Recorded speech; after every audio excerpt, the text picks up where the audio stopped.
Mr. President, we exercise our right of reply to one more attempt by the leader of Pakistan to tarnish the image of this August forum by bringing in matters internal to my country and going so far as to spew falsehoods on the world stage.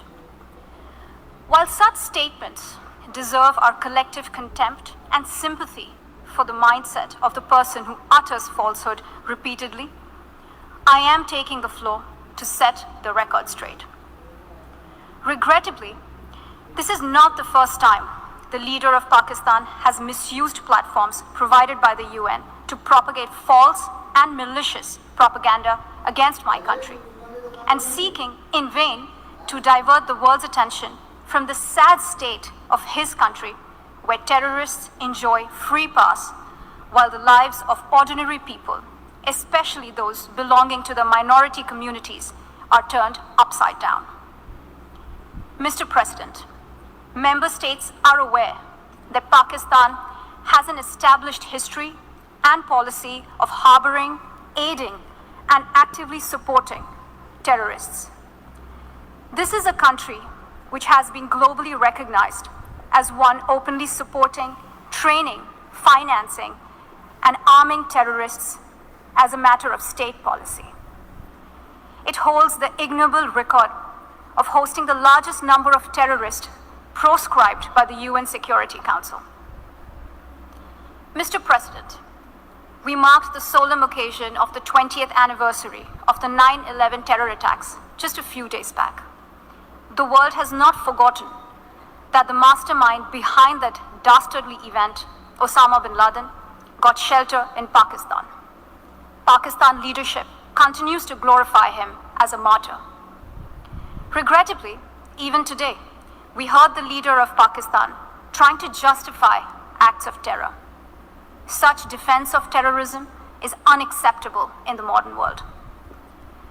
We keep hearing that Pakistan is a victim of terrorism. This is the country which is an arsonist disguising itself as a firefighter.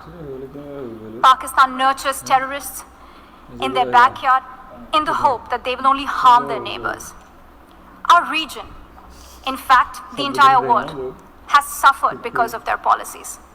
On the other hand, they are trying to cover up sectarian violence in their country as acts of terror. Mr. President, this is also the country that still holds the despicable record in our region of having executed a religious and cultural genocide against the people of what is now Bangladesh. As we mark the 50th anniversary this year of that horrid event in history, there is not even an acknowledgement, much less accountability. Today, the minorities of Pakistan, the Sikhs, the Hindus, the Christians, live in constant fear and state-sponsored suppression of their rights. This is a regime where anti-Semitism is normalized by its leadership and even justified. Dissenting voices are muzzled daily, and enforced disappearances and extrajudicial killings are well documented. Mr. President, unlike Pakistan, India is a pluralistic democracy with a substantial population of minorities who have gone on to hold highest offices in the country, including as President, Prime Minister, Chief Justices, and Chiefs of Army Staff. India is also a country with a free media and an independent judiciary that keeps a watch and protects our constitution. Pluralism is a concept which is very difficult to understand for Pakistan, which constitutionally prohibits its minorities from aspiring for high offices of the state. The least they could do is introspect before exposing themselves to ridicule on the world stage. Finally, Mr. President, let me reiterate here that the entire Union territories of Jammu and Kashmir and Ladakh were, are, and will always be an integral and inalienable part of India. This includes the areas that are under the illegal occupation of Pakistan.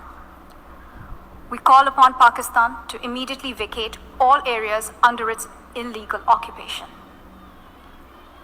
Mr. President, allow me to be categorical about India's position.